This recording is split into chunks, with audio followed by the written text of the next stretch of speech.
¿Cómo están, señores estudiantes? Un placer saludarles. Vamos a continuar con el siguiente tema de la unidad 1 de la clase de diseño experimental.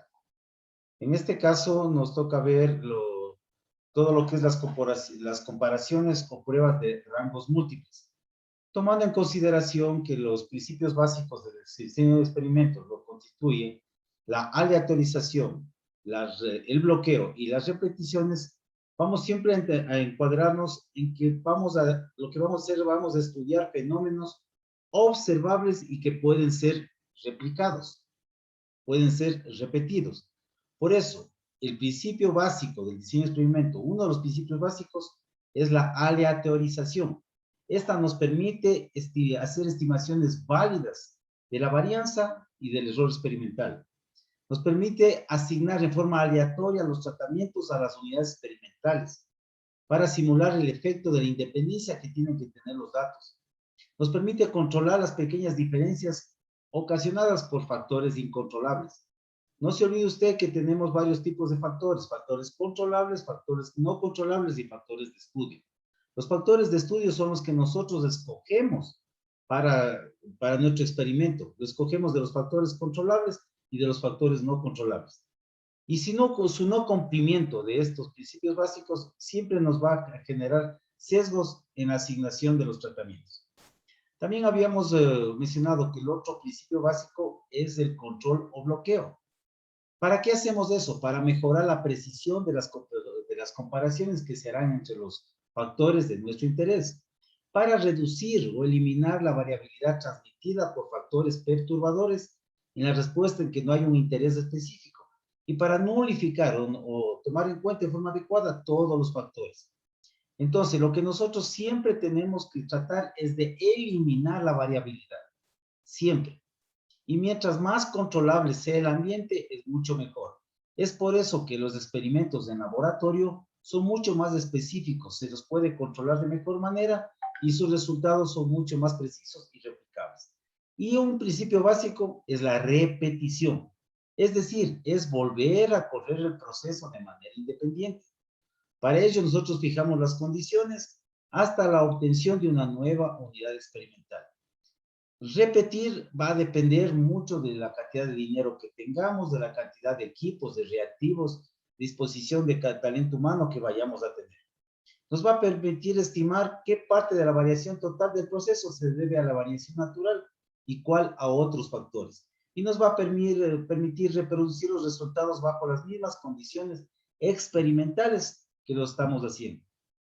Esto nos va a proporcionar seguridad en los resultados del experimento y nos va a aumentar la confiabilidad de las mediciones. Entonces, estos tres principios básicos siempre ténganlo presente. Es decir, la repetición, el bloqueo y la aleatorización de los resultados. Por tanto, hoy día sí vamos a ver que después de haber rechazado la hipótesis nula, después de haber corrido el análisis de varianza, debo mencionar siempre que el análisis de varianza me sirve para mí para saber si hay o no diferencias entre tratamientos. Entonces, después de que se rechazó la hipótesis nula en el análisis de varianza, es necesario detallar cuáles de los tratamientos son diferentes. Es decir, si no rechazo la hipótesis nula y las medias son iguales o los tratamientos son iguales, el objetivo de mi análisis está cubierto y los tratamientos no son diferentes. Si por el contrario, yo rechazo por el contrario, yo rechazo la hipótesis nula y determino que la hipótesis nula se rechaza, entonces acepto la hipótesis alternativa. Es decir, que algún tratamiento, alguna media de cualquier observación es diferente. Si eso se da, es necesario investigar cuáles de estos tratamientos son diferentes. Entonces, para ello, cuando se rechaza la hipótesis nula, el objetivo del análisis se cubrió. Por lo tanto, no es necesario determinar o hacer una prueba de medias o una prueba de rangos múltiples. Pero si en cambio, se rechazó la hipótesis nula, tengo que realizar una prueba de rangos múltiples. Señoritas, señores estudiantes, un error que se comete es que no se rechaza la hipótesis nula, es decir, si la hipótesis nula se mantiene, y a pesar de ello, se hace pruebas de rangos múltiples. Eso es un error común en los estudios, en las investigaciones que se realizan. Eso no se debe hacer. Solamente se debe hacer pruebas de rangos múltiples cuando se rechaza la hipótesis nula, para saber cuál de esos tratamientos es más importante en el estudio. Entonces, para ello nosotros tenemos diferentes pruebas. Una de esas pruebas,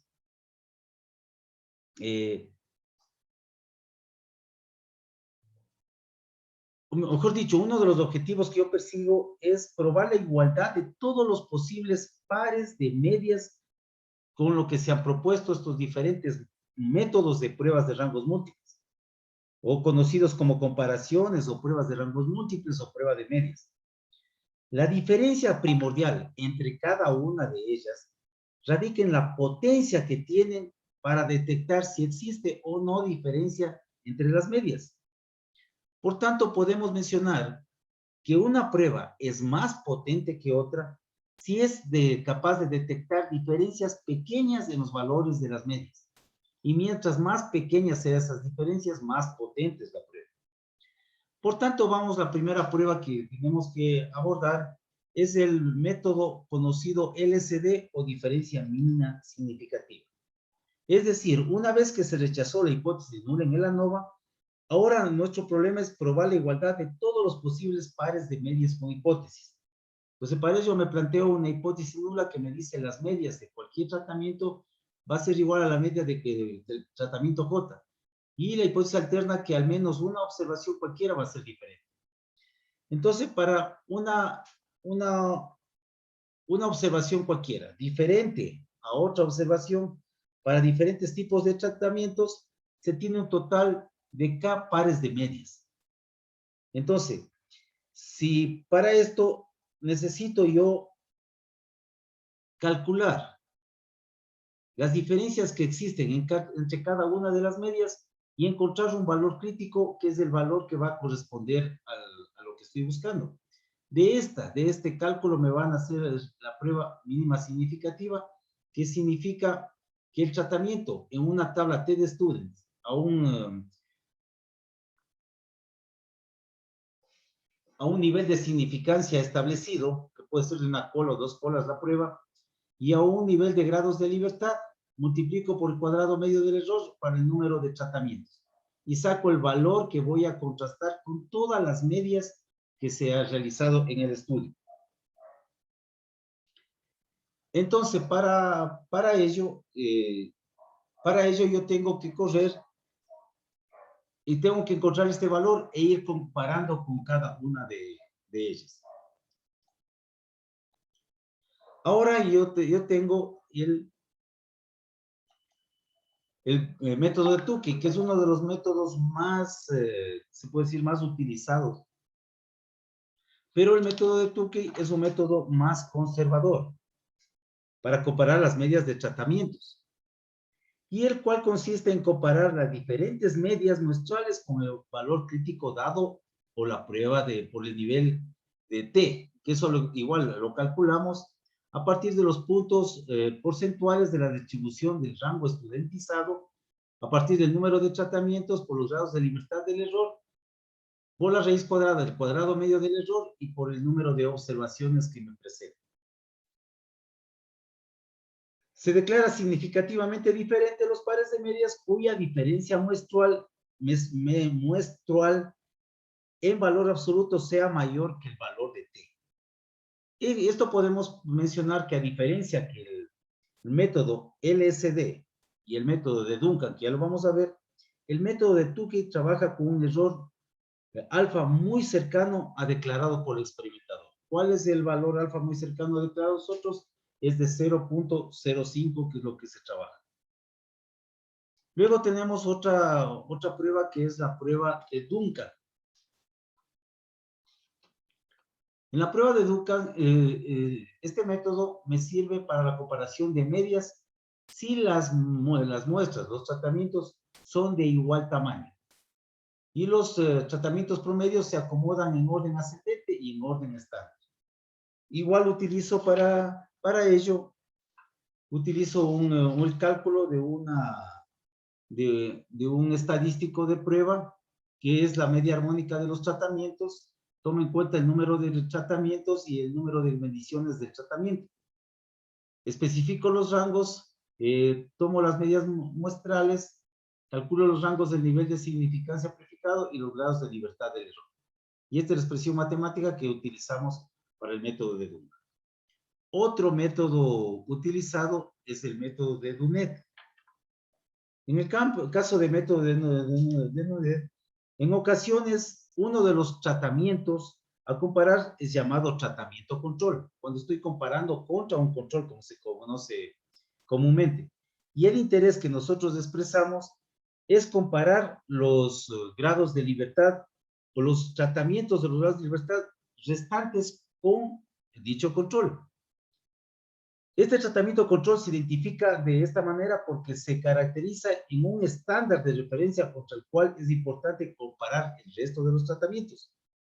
Entonces, para ello yo tengo aquí estas medias, esta comparación de tratamientos, en donde a un nivel de significancia prefijado y los grados de libertad estimado del estudio, realizo el cálculo tomando en consideración el cuadrado medio del error en función del número de tratamientos que tengo. Otro método muy utilizado es la comparación de contrastes. Tomando en consideración que un contraste es la combinación lineal de medias poblacionales donde la suma de los coeficientes es igual a 0. Nosotros tenemos la sumatoria de los cuadrados de los contrastes y más o menos el valor porcentual de la distribución de estudio con grados de libertad especificados. Hago el cálculo por el cuadrado medio del error o la sumatoria de los cuadrados de los contrastes y en función del número de contrastes. Esta es la expresión básica para realizar la comparación de contrastes o conocidos como contrastes ortogonales. Otra prueba también muy utilizada es la prueba de Sheffield. En la prueba de Sheffield, en cambio, está diseñado para probar todos los contrastes de medias que pudieran ser de interés. En particular, aquellos que involucren a más de dos medias.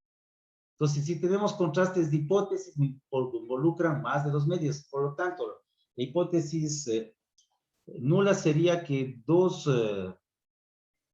medias pueden ser igual a la suma de las medias individuales, o las dos medias no pueden ser igual. El método Sheffield rechazamos la hipótesis nula si el contraste asociado es alterno, entonces no puedo dar. Y calculo su varianza y todos los contrastes van a tener esta forma indicada en esto. Por tanto, este es uno de los pruebas también de pruebas de rangos en donde deseo probar todos los contrastes de las medias que a mí como investigador me interesa.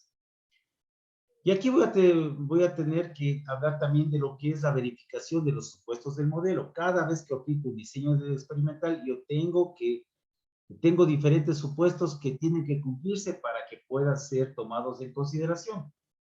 Estos supuestos son la normalidad, la varianza constante e independencia. Por tanto, cuando realizo la ANOVA, solo cuando resulta significativo estimo el modelo ajustado. Entonces me está dado por la varianza, por la respuesta predicha, por la media global estimada y por el efecto estimado del tratamiento.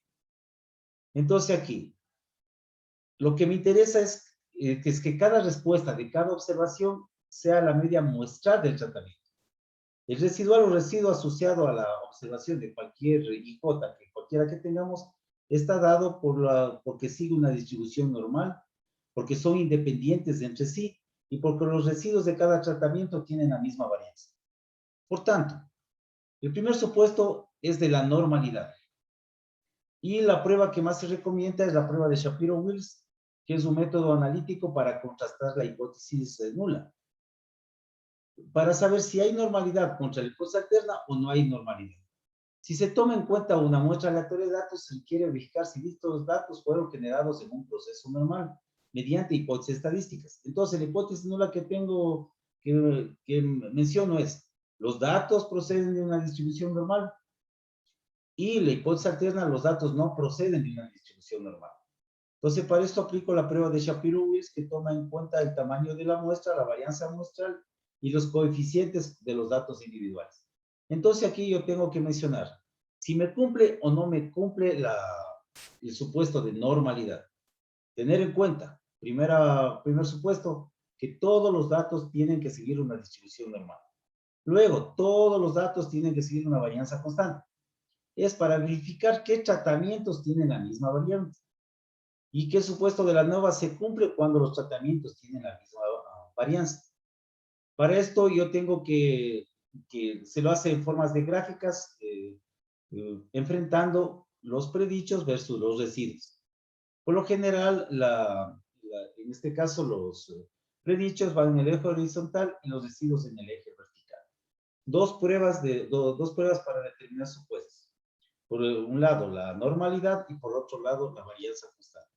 Y tengo otra que es la prueba de Bartlett para homogeneidad de varianzas, que también nos permite calcular si los tratamientos provienen de poblaciones con la misma varianza o las varianzas iguales de las muestras se les llama homocedasticidad o homogeneidad de varianzas. Y aquí tengo los valores para cada uno de estos, los estadísticos de prueba que están dados, en donde tengo la relación de la varianza muestral de tratamientos, el estadístico del chi cuadrado y los grados de libertad. Y el otro supuesto muy importante, asimismo, de demostrar, es el supuesto de independencia de los residuos. Entonces, este supuesto asume que no están autocorrelacionados, por lo cual son independientes. Para esto, una de las pruebas que más se utiliza es el test de autocorrección de Dublin. Entonces, por tanto, señores estudiantes, hay que tomar en cuenta siempre estos supuestos, que provenga de una distribución normal, que sean varianzas iguales, que haya independencia de los residuos. Posteriormente, hemos de hacer los ejercicios y los debemos de utilizar el software para darlos a conocer.